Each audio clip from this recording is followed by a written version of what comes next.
It's Christmas Eve, 1945, in Fayetteville, West Virginia. Inside the Sodder household, the children are staying up late, playing with new toys, while the older siblings help decorate the tree. The family patriarch, George Sodder, had immigrated from Italy decades earlier.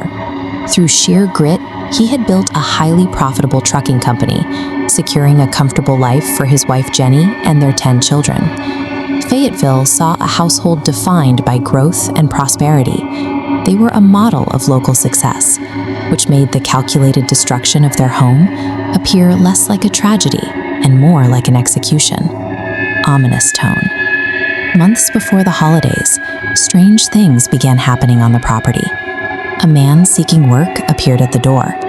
When George declined, the stranger pointed to the home and stated plainly that it would soon burn and the children inside would be destroyed.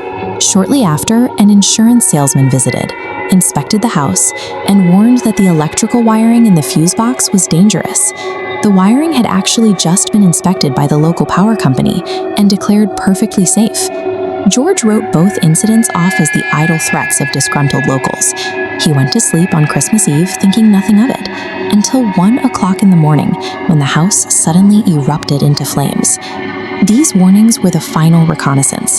The fire provided the chaos necessary to mask the abduction. Jenny Sodder awoke to the suffocating smell of smoke and the crackle of burning wood. As the older children scrambled out the front door, George realized that 5 of his younger children were still trapped in their bedrooms downstairs, cut off by a wall of fire. He rushed to the telephone to call the fire department, but the line was completely dead. Investigators would later find that the phone wires running to the house hadn't burned. They had been physically cut by someone outside. George abandoned the phone and sprinted outside to grab the heavy wooden ladder he kept leaning against the house. He planned to break the bedroom windows from the outside. The ladder was completely gone. It was eventually found dragged away and hidden at the bottom of a nearby embankment. Desperate, he ran to his 2 coal trucks. He intended to pull them up to the house and climb the cabs to reach the windows. Despite functioning perfectly the day before, neither engine would turn over. Both trucks had been disabled. The flames eventually consumed the structure. The true horror of that night was George and Jenny standing in the snow, realizing every single tool they needed for a rescue had been systematically neutralized. They were forced to watch their home collapse. By dawn, the house was nothing but a smoking ruin. The local fire chief and police sifted through the basement ashes, expecting the grim task of recovering the bodies of the 5 trapped children. Instead, they found absolutely nothing. No bones, no teeth, no human remains of any kind. This chart shows the peak temperature of a standard house fire compared to the heat required to vaporize a human body. A wood-framed house fire reaches about 1,500 degrees Fahrenheit.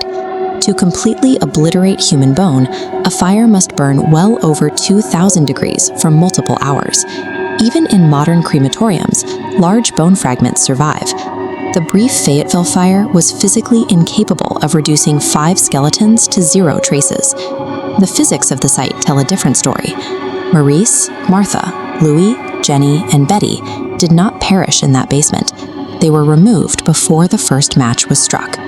Evidence of a struggle outside the house began to emerge immediately. A witness reported seeing a man stealing a block and tackle from the property during the fire, while another claimed she served breakfast to the missing children at a roadside diner just hours later. The question was why anyone would target the Sodders. George was a vocal, uncompromising figure in the local Italian immigrant community.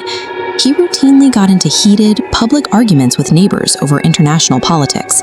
Specifically, George fiercely criticized the Italian dictator Benito Mussolini. This infuriated Mussolini's loyalists in West Virginia. Many investigators suspect these political enemies, possibly utilizing organized crime connections, decided to exact their revenge. The cut phone lines, the missing ladder, the disabled trucks, and the timing of the fire point toward a highly coordinated operation.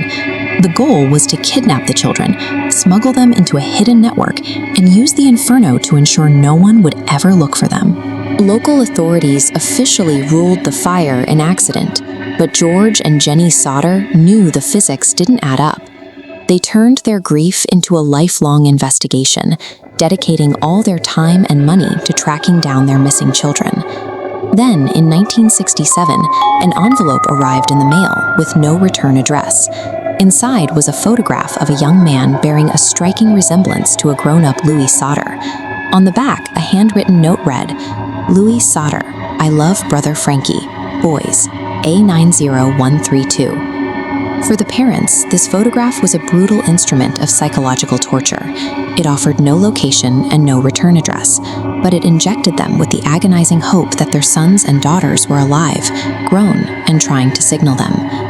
Driven by that hope, the family erected massive billboards along Route 16 in West Virginia.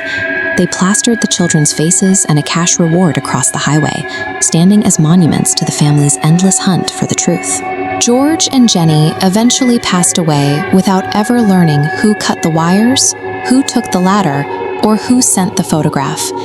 They lived their entire adult lives staring into an empty space, knowing their children were stolen away in the dark and forced to endure a mystery with no ending.